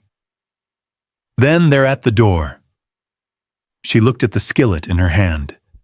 She looked past the enemy leader, at the one piece of equipment still, impossibly, running. The fryers, the vats of 350-degree oil. The heating elements were still on. The oil was shimmering. She looked at the enemy team. They were focused on Thorn and on the new, unknown shooters outside. They were ignoring her. "I have an idea," she said, the words barely a whisper. Thorn heard her. He finally turned his head, his eyes narrowing in the strobing light, cutting through the haze of his own blood loss. "What?" The leader of the enemy team heard her too. He glanced back, annoyed by the insect that wouldn't die. "They want in," Sharma said, hefting the skillet, its weight balanced in her hand. "I'll let them in." She wasn't a soldier. She wasn't a SEAL. She wasn't a warrior. She was a cook, and this was her kitchen. She ran. Not away from the men with the guns. She ran at them. She ran. Her legs, numb and heavy seconds before, were now light. The world was a tunnel of red light and gray smoke. The enemy leader, the one who had dismissed her, was the only thing in it. He saw her coming. He saw the skillet. He saw her eyes. He didn't fire. He still didn't fire. He saw her as a fanatic, a civilian, a woman driven mad by fear. He saw her as a target to be subdued, not engaged. He turned his rifle as if to bat her away with the barrel, to shove her back into her place. He was wrong. She wasn't running at him. She was running past him. He was just an obstacle. She feinted left, and he moved to block her, his rifle high. She dipped right, ducking under his arm, her small frame an advantage for the first time in her life. She was slippery with grease and sweat. He grabbed for her vest, but his glove just slid off. She was past him. She was in the kill zone, in the open, between the 3 soldiers and her goal, the fryers. She didn't stop. She didn't pause to dip a cup. She didn't scoop. She reached the first vat, the one marked fries. The oil was 350 degrees, shimmering, a vat of liquid death. Her hands, already wrapped in greasy towels from her earlier skillet work, found the main handle of the industrial wire basket. It was heavy, full of frozen potatoes that had long since turned to charcoal. With a scream that was less human and more the sound of a pressure valve releasing, she heaved. She didn't just lift it. She upended it. The entire vat. The wire basket, the charred remains, and 3 gallons of boiling, clinging, 350-degree oil. It wasn't a splash. It was a wave. A rolling, viscous sheet of fire and grease that flew through the air in a perfect, horrifying arc. The leader, who had turned to fire at her, took the entire wave in the chest. His body armor, his ceramic plates, his battle rattle, was designed to stop 7.62 millimeter rounds. It was not designed for this. The oil hit the hot plate and vaporized, clinging to every surface, every strap, every inch of exposed skin. His balaclava, his gloves, the seals around his goggles, they were just wicks. His scream was not a scream. It was a muffled, wet gurgle as the oil flashed, sealing his mouth, his nose. He didn't fire. He didn't fight. He just died, collapsing, a smoking, sizzling ruin, his gear melting to his body. The other 2 men, the one who had laughed and his partner, stopped. They stared. The sheer, primitive brutality of the act was beyond their tactical comprehension. This wasn't combat. This was an execution from another darker age. Sharma didn't stop. Sanitation, cleaning, scouring, the second fryer, chicken. She grabbed the basket. She turned. The 2 men raised their rifles. Thwack, thwack, thwack. Bullets tore through the fryer, sparks and hot oil erupting, but the rounds were wild, panicked. She was too close. She threw the second basket, not at them, but at the floor between them, a wall of grease. They slipped, scrambled, separated. It wasn't a fight. This was her space. This was her system. They were the contamination. The man who had laughed. He was faster. He regained his footing. He saw her, truly saw her, a grease-covered demon with a skillet. He raised his rifle, his face a mask of hate. Sharma dropped the basket. To his left on the wall was the CO2 fire extinguisher. She grabbed it. She didn't aim it at the fire. She aimed it at him. He was 6 feet away. She slammed the lever. Aputi tatin. Hissing roar. A cloud of pure, white, solid-state carbon dioxide, minus 109 degrees, blasted from the nozzle. It was a weapon of thermal shock. It hit the man in the face, his hot, sweaty skin, the boiling oil still sizzling on his gear. The thermal shock was instantaneous. He screamed as the CO2 flash froze his goggles, his skin, his wet balaclava. He was blinded, disoriented, clawing at the sudden, suffocating cold. His partner, hit by the edge of the blast, stumbled back, firing blindly into the ceiling. The man who laughed. He was still coming, blind, furious. He lunged, his rifle just a club. He lunged right into her. Sharma didn't step back. She stepped in. She still had the skillet. She brought it down. She wasn't strong. She wasn't a warrior. But she was a cook. She knew how to use weight and gravity. She knew how to butcher a carcass. The cast iron pan, heavy and solid, met the side of his helmeted head. The clang was dull, obscene. It wasn't enough. He stumbled. He was still up. She brought it down again. This time, on his collarbone. The crack was sickening. A wet, definitive sound of breaking bone. He dropped his rifle. He dropped to his knees. He looked up at her, his frozen goggles opaque, his mouth open in a silent O of disbelief. She raised the skillet a third time, high over her head. Contamination. Removed. She brought it down, not with rage, but with the final, heavy, percussive thud of a job finished. He collapsed. And the kitchen was silent. The gunfire from outside had stopped. The whoop of the klaxon was gone. The screaming was gone. There was only the hiss of the burning oil on the floor, the drip, drip, drip of a broken pipe, the low, electric hum of the one remaining freezer. Sharma stood in the center of her kitchen. She was shaking, not from fear, but from the adrenaline crash, a vibration so deep it felt like it would tear her apart. She was covered in soot, flour, blood, and cooling grease. The skillet, her skillet, was still in her hand. She was alive. She was alone. The skillet was so heavy. Her arm, raised for the final blow, refused to lower.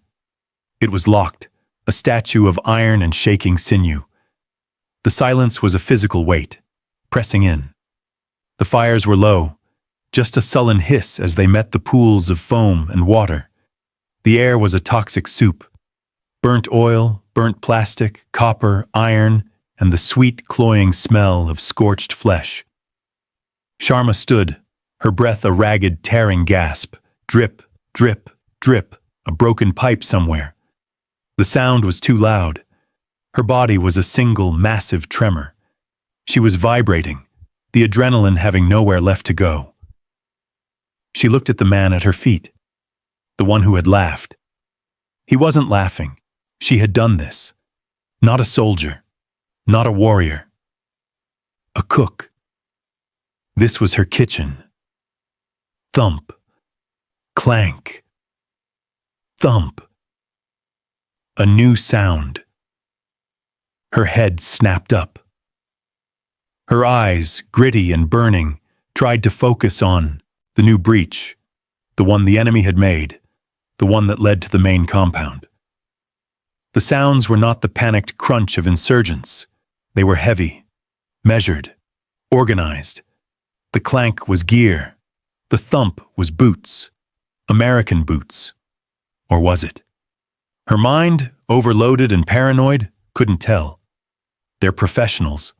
The first ones were professionals. It could be another wave, a cleanup team. She let the skillet fall. It clanged against the floor.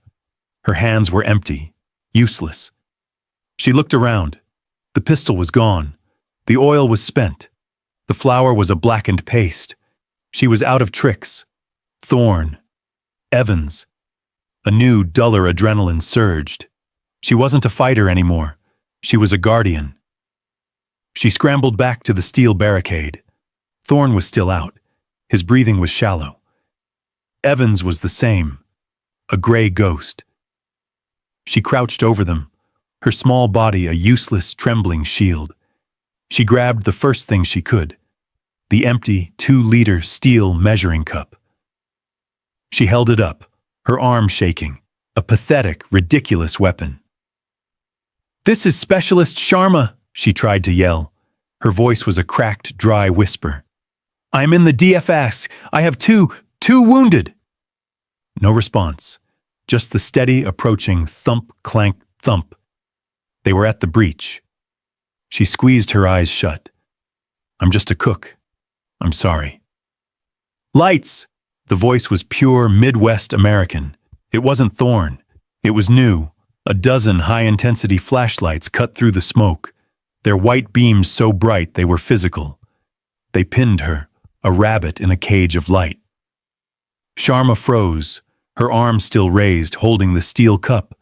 The men, 6, 7, 8 of them, poured in. Their uniforms were clean. Their gear was immaculate.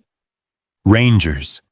They fanned out, their rifles sweeping the room, their movements a perfect, practiced choreography that was a world apart from the brutal, greasy chaos she had unleashed. Then, one by one, they stopped. They stopped moving. They stopped yelling. They just stared.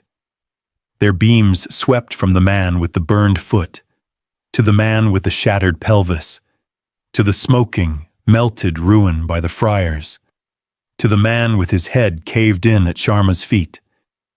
They saw the blackened flour. They saw the upended friars. They saw the grease-slicked floor, the skillets, the CO2 extinguisher. And then, all 8 beams, all 8 pairs of eyes, landed on her. A small woman, covered in a grotesque paste of blood, flour, and soot. Her hair was matted. Her eyes were wide, white, and insane, and she was holding a 2-liter measuring cup like a weapon. The lead ranger, a captain, lowered his rifle just slightly. "The fuck?" he whispered. The word was reverent, a prayer of pure, unadulterated confusion. He couldn't process the scene. The math didn't add up. "Medic!" he finally roared, breaking the spell. "Get on the seal, check the other one." A medic pushed past, his pack clean. He slid to his knees beside Thorne, ripping open his aid bag. "He's alive. Faint pulse. Tourniquet's holding. I got a bleeder." Another medic went to Evans. "This one too. Barely. What the hell is this wound? Is this sugar?" The ranger captain kept his light on Sharma. He didn't approach her. She was a biohazard, a psychological anomaly. "Specialist," he said, his voice slow, careful. Are you friendly?" Sharma couldn't speak. She just nodded, the motion jerky. The steel cup fell from her numb fingers. "Son," the captain said to one of his men, "secure her, gently." A young ranger stepped forward, his rifle slung. "Ma'am, specialist, let's step away from this." He gently put a hand on her arm. She didn't resist. He guided her like a child, away from the bodies, toward the wall. "Litter, now!" the medic yelled. They were loading Thorne, strapping him in. The movement, the jostling, brought him back. His eyes, slitted and hazy, opened. He saw the clean ranger uniforms. He saw the captain. He was safe. He tried to say something. His throat was dry. "Easy, Senior Chief," the captain said, leaning in. "We got you. The base it's a mess, but we're here." "No," Thorne rasped. His eyes weren't looking at the captain. They were scanning the room, frantically. He was looking for her. He saw her standing against the wall, a zombie in a cook's uniform, staring at nothing. Thorne's hand, bloody and weak, shot out and grabbed the captain's vest.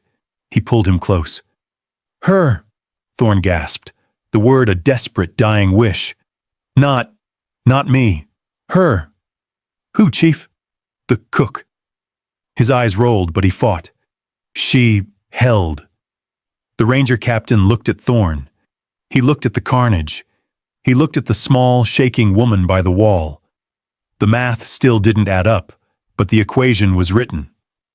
"Copy, Senior Chief," the captain said, his voice now tight with a new, strange respect. "We copy." She held. He turned. "Get him out! Get him on the bird! Now!" As the rangers carried Thorne past, his eyes met Sharma's. He didn't nod. He didn't smile. He just looked. It was an acknowledgement, a shared, silent, brutal truth. Then he was gone.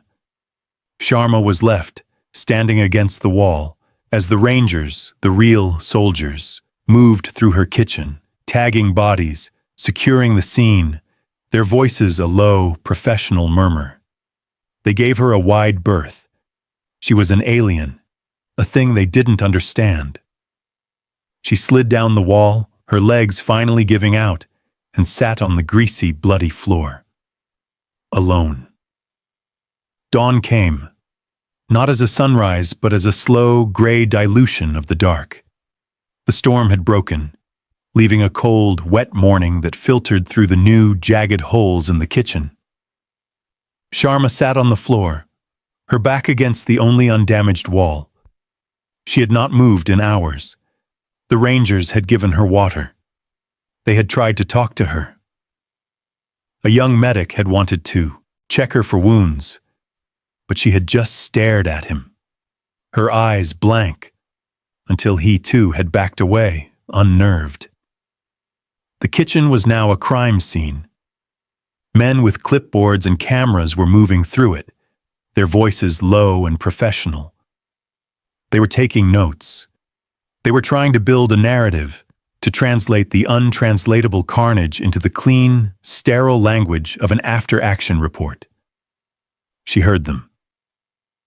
Multiple hostiles, neutralized by indeterminate means. Evidence of a significant localized FAE, possibly a fuel air, blunt force trauma, extreme. The specialist is in shock, non-responsive. They were trying to make it make sense. Blunt force trauma. They meant the skillet. Localized FAE. They meant the flour. They couldn't say it. They couldn't write killed by cook with kitchen supplies. It was too absurd. It didn't fit the forms. Her actions would be sanitized, cleaned up, filed away. The report would say, Specialist Sharma and Senior Chief Thorne successfully held the DFAC against a superior enemy force. The details would be classified, then buried. She was being erased. It was better this way. She didn't want the words. She didn't want a medal for that. For the sound the skillet made. For the smell of the oil. She had done what she did. It was a fact. Like the inventory. Flour, sugar, oil, iron. The math was simple. It was just hers to carry. She looked at her hands. She had tried to wipe them on her pants, but the grease and the dried, blackened blood were caked on, a permanent, grotesque second skin. The sounds of the base were returning to a bruised normal. The whump, whump, whump of helicopters, Chinooks, not Apaches, landing and taking off. The generators hummed, shouts, the clank of reconstruction. The war was over. The cleanup had begun. A shadow fell over her. She looked up. It was the young ranger medic who had tried to help her before. He looked nervous. Specialist Sharma, he said, his voice soft. Ma'am? She just looked at him. You're clear to move to the main aid station, he said. They want to check you out, get you on a bird back to Bagram, get you cleaned up. She didn't move. The medic sighed. He crouched, keeping a respectful distance. Look, he said, lowering his voice. I was on the bird with Senior Chief Thorne. We stabilized him. He's gonna make it. They're flying him straight to Landstuhl. The medic fumbled in his pocket. He was pretty doped up. Morphine, but he was insistent. He made me promise. He told me to give you this. He held out his gloved hand. Sharma didn't react. Ma'am, please, the medic said. He gently took her filthy, caked hand and turned it palm up. He placed a heavy, cold, dark object in her palm. Sharma looked down. It wasn't a medal. It wasn't a ribbon. It was a piece of metal, heavy, about the size of a silver dollar, but thick, dark, gunmetal gray. On one side, a simple, menacing skull. On the other, a trident, an anchor, and an eagle, a SEAL Team 5 challenge coin. It was not an award. It was not a commendation. It was a currency, a private, silent language. It was a token that said, "You are one of us. You have paid. You understand." It was an acknowledgement of a debt that could never be spoken of, from a man who despised words. She's just a cook. The coin was heavy in her hand. Heavier than the skillet. Heavier than the rifle. It was the heaviest thing she had ever held. It was real. The carnage was real. Her actions were real. And she wasn't an imposter. He said to tell you, the medic tried, good coffee. The medic, seeing that his job was done, stood up. They'll be here to get you in 5, ma'am. He left her alone. Sharma stared at the coin. Good coffee. A single, dry, racking sob escaped her. It wasn't a cry of grief. It was a sound of release, a pressure valve. She looked around her kitchen, her beautiful, sterile, ordered kitchen. It was a ruin. a graveyard of steel and bone. It was contaminated beyond any hope of sanitation. She closed her fist around the coin. The sharp edges of the trident dug into her palm. She took a breath, a real one. The first one in 48 hours. It tasted like ash, but she held it. She pushed herself up the wall. Her legs were stiff, screaming, but they held. She stood for a moment in the center of the wreckage. Her gaze fell on a stack of clean folded towels, somehow untouched by the chaos. She walked over. She picked one up. She went to the one sink that wasn't destroyed, the water just a cold drip, drip, drip. She wet the towel. She started at her hands, scrubbing at the caked-on grease and blood. It was slow work. Specialist Anya Sharma closed her fist around the coin in her pocket. She took another breath, and surrounded by the ruins, she began to clean. 6 weeks later, she was at Landstuhl in a processing center, waiting for a transport flight to the States. She had been debriefed 3 times. The men who spoke to her were psychologists, not investigators. They used words like trauma and disassociation. She just nodded, her hands folded in her lap. They asked her if she had nightmares. She said no. It wasn't a lie. She didn't have nightmares. She just didn't sleep. When she did, she didn't see the faces of the men she had killed. She didn't hear the screams. She heard the hiss of the fryers. She smelled the iron and the ozone, the sharp, acidic tang of cheap coffee, and the cloying, sweet rot of the sugar and blood paste. She had read the official after-action report. It was a masterpiece of sterile fiction. Specialist Sharma and Senior Chief Thorne repelled a determined multi-wave assault. Specialist Sharma displayed commendable courage, utilizing improvised field expedient items to neutralize multiple threats. Field expedient items. They couldn't write flour. They couldn't write cast iron skillet. It didn't fit the narrative. It broke the logic of their world, a world where men with rifles fought other men with rifles. Her actions were an anomaly, a piece of data that corrupted the entire system. So they erased it. Sanitized. She didn't care. The erasure was a mercy. PFC Evans had survived. He was at Walter Reed. He had lost his leg below the knee. His report credited her with timely application of a field tourniquet. The sugar, the wrap, her inventory. It was just a cook's bizarre, unfiled anecdote. It didn't count. She never saw Thorne again. He was at Walter Reed too. The report said he would walk, but he would never operate. His war was over. They had never spoken after that day. They never would. There was nothing to say. He had given her the coin. It was the only AAR that mattered. It sat in her pocket, a heavy, cold reminder. It wasn't a trophy. It was an invoice, paid in full. She was in a new kitchen now, at a rear echelon base, waiting for her flight.